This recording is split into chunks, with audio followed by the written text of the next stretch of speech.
मानगो में पृथ्वी उद्यान में वन विभाग के कार्यालय के पीछे साल 2018 में जल मीनार का शिलान्यास हुआ था। यह जल मीनार 5 साल गुजरने के बाद भी अभी तैयार नहीं हो पाई है।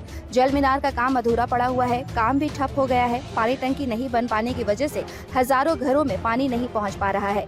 यह घर जलापूर्ति से वंचित है। पेयजल एवं स्वच्छता विभाग भी लापरवाही बरत रहा है। झारखंड मुक्ति मोर्चा की मानगो समिति के अध्यक्ष फतेह चंद्र टुड्डू के नेतृत्व में झामुमो के कार्यकर्ता बुधवार को निर्माण स्थल पर पहुंचे और यहां धरना प्रदर्शन किया। झामुमो की मानगो समिति के पदाधिकारी और कार्यकर्ता जल्द ही उपायुक्त से मिलकर मामले की शिकायत करेंगे। झामुमो नेताओं की मांग है कि ठेकेदार निर्माण कार्य में लापरवाही बरत रहा है। काम की गुणवत्ता भी ठीक नहीं है। इसके चलते अभी से जल मीनार के खंभों से बालू झड़ रहा है। झामुमो नेता फतेह चंद्र टुड्डू का आरोप है कि इस निर्माण कार्य से भ्रष्टाचार की बू आ रही है, इसलिए मामले में कार्रवाई करते हुए ठेकेदार को ब्लैक लिस्ट किया जाए।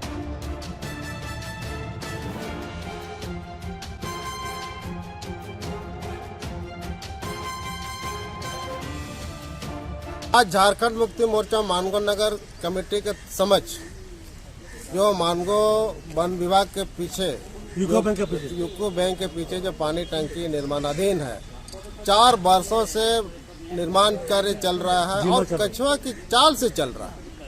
आप बताइए, यहाँ मानगो वासी पानी है कि त्राहिमाम कर रहा है और यह पानी टंकी का इतना कछुआ चाल से चलना अब झारखंड मुक्ति मोर्चा बर्दाश्त से बाहर हो गया है। और यहाँ के बस्ती वासियों का कंप्लेन है, यहाँ का शिकायत है और हम लोगों ने दौरा के क्रम में यहाँ पर आया, हम लोगों ने देखा यहाँ किसी तरह का एक्टिविटी नहीं है, कोई ठेकेदार यहाँ काम नहीं कर रहा है और बस्ती वासियों का ये भी कहना है और हम लोगों ने भी ये देखा कि सही मायने में जो काम बहुत ही निचले स्तर का हो रहा है। यहाँ का प्लस्तर के पहले यहाँ हम लोग देख रहे हैं कंक्रीट सब झड़ जा रहा है। ये बहुत ही अनियमितता यहाँ पर हम लोग देख रहे हैं और हम लोग जो भी ठेकेदार संबंधित विभाग के जो लोग हैं, ठेकेदार है, क्या इसको ब्लैक लिस्ट करेंगे? हम लोग देना चाहते हैं। अगर इस तरह का कार्यक्रम चला, क्रियाकलाप चला तो निश्चित रूप से हम लोग को पानी टंकी को बंद करना पड़ेगा, काम को बंद करना पड़ेगा और जांच के लिए हम लोग भेजेंगे इसको।